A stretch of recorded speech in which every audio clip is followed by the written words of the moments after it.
Comebol tirando o gol do Flamengo, Pedrão. Vamos falar sobre isso, vamos falar também sobre a escalação do Flamengo. Flamengo e Fortaleza, chegada do Mengão a Fortaleza, várias outras notícias do Flamengo. Você que tá aí, dá aquela moral de sempre, se inscreva no canal, meu filho. Botão aqui embaixo, inscrever-se, achando o sino da notificação, deixa o teu like, toca aí, meu parceiro e minha parceira. Tocou então, vem comigo, rubro-negro. Vamos às notícias do Flamengo. Hoje tem Flamengo, meu parceiro e minha parceira rubro-negra, 30ª rodada do Campeonato Brasileiro, meus amigos. Quem apita é o ótimo árbitro Davi Lacerda, que eventualmente pode fazer alguma cagada e eu não estarei aqui para passar pano para ele, que ele faça uma boa arbitragem. O Flamengo chegou ontem a Fortaleza por volta, num hotel, né, por volta das 7 horas, 7h30 da noite, sobre uma festa incrível da nação rubro-negra, como sempre faz a nação rubro-negra nordestina, dessa vez em especial a nação rubro-negra de Fortaleza, em jogo que vale talvez, né, pode valer a liderança do Campeonato Brasileiro. Isso vai depender do resultado do Palmeiras contra o Cruzeiro no domingo. O jogo esse às 8h30 da noite, um pouco mais tarde aí do domingo. E o Palmeiras, que tá com a corda no pescoço na Libertadores, vai ter que levar ali um time mexido para encarar um adversário que ficou a semana inteira pensando só no Palmeiras, enquanto o Palmeiras teve que viajar até a linha do Equador, até Quito, para enfrentar, lá fica, né, a linha do Equador para enfrentar a equipe da LDU, tá? Agora, o Fortaleza, meus amigos, tá se comportando tanto a torcida do Fortaleza, quanto o Fortaleza como instituição estão se comportando como um mau mandante. Isso porque o Fortaleza foi alvo de processo do DECOM por aumentar o preço dos ingressos destinados à torcida do Flamengo. Segundo o Diário Online, o órgão investiga a cobrança excessiva e constatou que o valor do setor visitante, R$ 250 a inteira, enquanto em outros jogos, como contra o Mirassol e Vasco, os valores foram entre 100 a 150, respectivamente. Infelizmente, o que pode acontecer aí é o Fortaleza ser multado. Agora, o prejuízo, né, já foi aplicado à torcida do Flamengo, né? É algo que não vai voltar, né? E por que eu falo da torcida do Fortaleza também? Não falo apenas da instituição Fortaleza, da qual eu prezo muito respeito, né? Porque não é todo mundo. Mas parte da torcida do Fortaleza está promovendo nas redes sociais uma manifestação contra os chamados torcedores mistos. Antes da partida contra o Flamengo, a campanha mira torcedores do Nordeste que torcem para o Flamengo, um verdadeiro absurdo. Confira algumas declarações, está aqui. Respeitamos mais um rival local do que quem escolhe torcer para times de fora do estado. E daí, se o cara quer torcer para um time que é fora do estado? Qual que é o problema? Foi o que eu disse aqui. Se o cara, porventura, quiser torcer pro Slavia Praga, pro Estrela Vermelha, pro Steaua Bucareste, ele pode torcer, ele tem liberdade para isso. A sua liberdade, ela termina quando começa do outro. Tá? Alimentando uma desigualdade histórica fruto de manipulação da mídia. Mentira, não tem manipulação nenhuma da mídia. A torcida do Flamengo já era grande antes de Rede Globo, enfim, nada. Ninguém até hoje consegue explicar esse fenômeno da torcida do Flamengo. Evidentemente que com a rádio, transmitindo o Campeonato Carioca para fora e coisa e tal, pode se nutrir ali uma maior divulgação do Flamengo, mas apenas isso não explica por que a torcida do Vasco, do Botafogo e do Fluminense também não são grandiosas, igual a torcida do Flamengo, que também eram transmitidas pela Rádio Nacional, aos ouvintes de forma nacional. Você entende?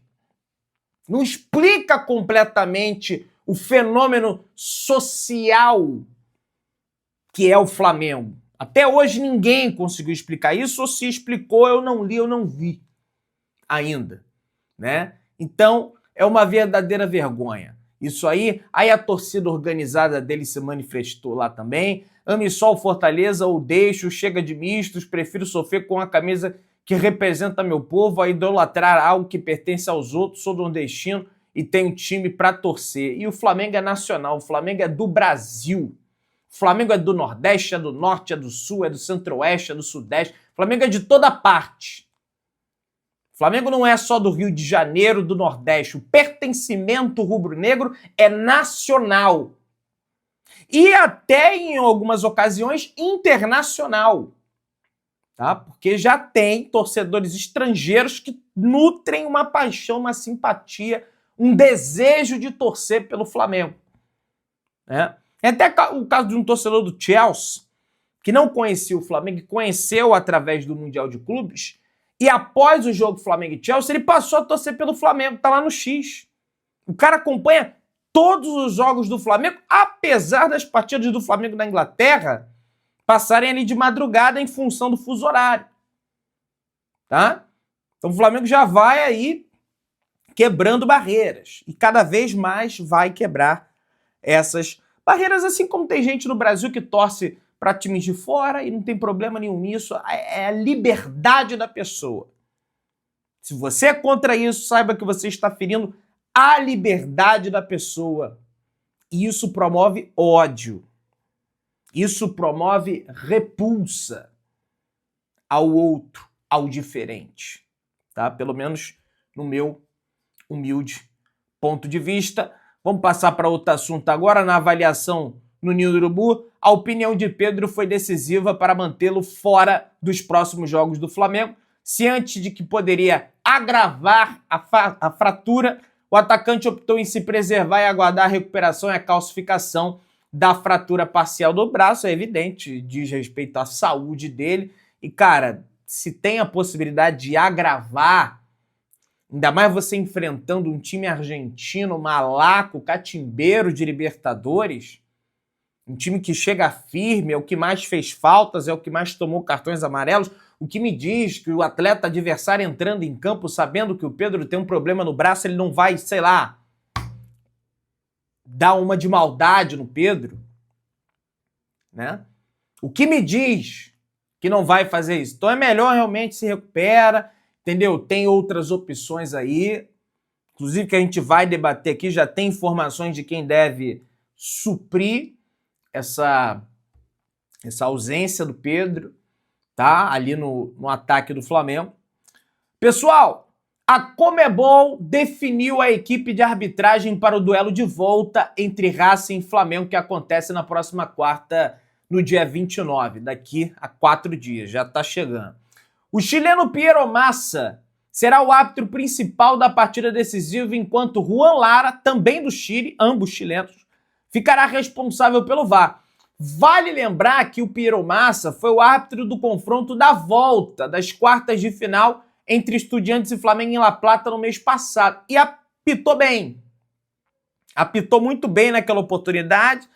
Só teve um percalço ali nas oitavas da Libertadores, quando ele apita Cerro Porteño e Estudiantes na casa do Cerro Porteño, e no último minuto ele marca um pênalti para o Estudiantes que não aconteceu no campo. Não foi um pênalti de VAR.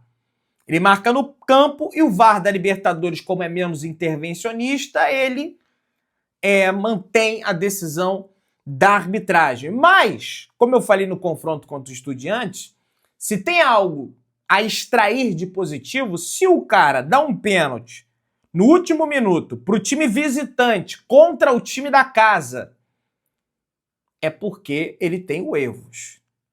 Como dizem aí os nossos amigos que falam castelhano. É porque ele tem coragem de apitar algo contra a equipe visitante e não tem medo do mandante. Ou seja, resumindo, em última análise, não é um árbitro caseiro. Pelo menos eu acho que não é. E é super necessário que nesse jogo Lógico que a pressão do cilindro é muito maior lá do que o do Cerro Porteño, não tem nem comparação. Para mim, é uma das maiores pressões que tem no futebol sul-americano. É do cilindro. Mas é bom que nesse jogo não tenha um cara caseiro apitando, porque, bicho, vai ser uma pressão absurda, monumental que vai sofrer a arbitragem e ele precisa segurar esse jogo. Ó, muito melhor, pro jogo Palmeiras LDU no Allianz Parque, a Conmebol escalou o colombiano Vilmar Roldan. Deus que me livre que o Vilmar Roldan apitasse o jogo do Flamengo. Para essa partida de hoje, pelo Campeonato Brasileiro, talvez valendo a liderança do campeonato, o Flamengo terá 7 desfalques, Léo Ortiz preservado, Alexandre preservado, Pulgar suspenso, Carrascal suspenso, apesar do que eu acho que seriam preservados de qualquer maneira, Pedro lesionado e também suspenso, Cebolinha lesionado, e De La Cruz, a questão da virose, né? Tá com uma virose, não pôde viajar, já debatemos amplamente sobre isso no vídeo da tarde de ontem, né? Enfim, não viajou para Fortaleza. Voltando a falar do assunto Flamengo e Racing, um dos comentaristas argentinos debochou da capacidade do Flamengo e apontou o caminho para o Racing avançar na Libertadores. Porque, segundo ele, o Flamengo é uma equipe sem alma e sem sangue. E, cara, eu discordo, eu sei que alguns rubro-negros eventualmente vão concordar com ele, tudo bem, mas eu discordo frontalmente dessa tese. Ela já vem sendo calcada na Argentina a partir de um comentário, é o Horácio Pagani que teceu esse comentário. Essa tese já vem sendo desenvolvida na Argentina a partir de um comentário de um comentarista lá da ESPN, pós-Estudiante Racing, que ele disse que era melhor para o Racing enfrentar o Flamengo, porque o Flamengo não tinha vontade. De fato, naquele jogo contra o Estudiante, ficou ali, deixou a desejar ali no fator anímico, no entusiasmo do jogo, aquela coisa toda. Mas contra o Racing, eu discordo frontalmente disso. O Flamengo jogou com muita vontade. O Felipe Luiz, não sei se ele está se referindo à marcação-pressão, não quis exercer essa marcação em cima, acredito em função dos lançamentos e ligações diretas do Racing para pegar as costas do Flamengo e desenvolveu a partida de outra maneira. Mas não enxerguei falta de vontade. E outra coisa, a vontade sem a estratégia tática, sem a qualidade técnica, é só vontade. Inclusive vontade essa que pode se transformar eventualmente num fator negativo para o seu time. Vai que o cara dá uma entrada excessiva ali com o pé alto, ou então toma decisões ali pautadas no entusiasmo, na emoção e não age com mais frieza numa partida que o fator emocional já vai estar lá no alto. Então também futebol, gente, lógico, é vontade, é entrega, é raça, mas também é tática, é técnica, é tomada de decisão correta durante o jogo. Não é só apenas a vontade por si só que vai... Porque se for assim, meu amigo, você pega aí as pessoas com os maiores índices físicos e forma um super time que vai ganhar de qualquer time no mundo. E não vai ganhar. Porque futebol não é só isso, e discordo que o Flamengo tenha falta de vontade.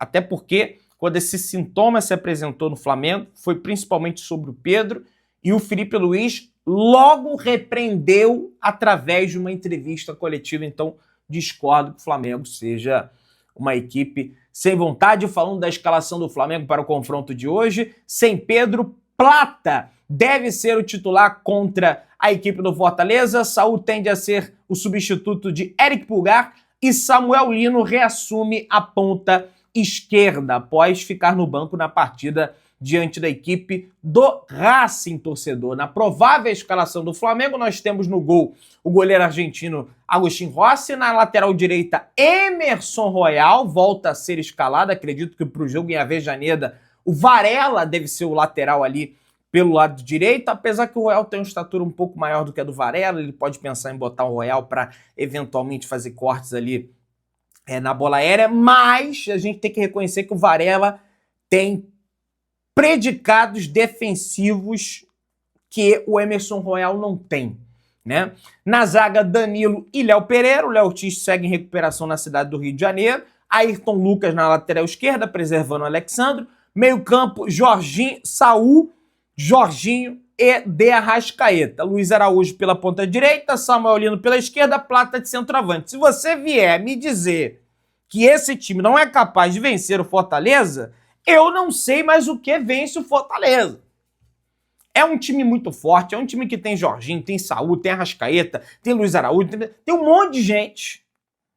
O De Arrascaeta, evidentemente, vai ter que sair ali, acabou o primeiro tempo, ele já vai ter que sair de campo, então é bom que o Flamengo já faça um gol logo de saída, pressiona a saída de bola, o melhor dos mundos, evidentemente, porque tem que segurar a energia para o jogo da quarta. É bom, em parte, que esse jogo seja sábado, porque vai ter uma recuperação, um tempo de recuperação maior para o jogo da quarta-feira, em que pese de ter jogado já na quarta, já vai jogar no sábado, mas se jogasse no domingo para jogar na quarta, para mim seria mais complicado ainda. E o Flamengo possui alguns jogadores com terceiro cartão.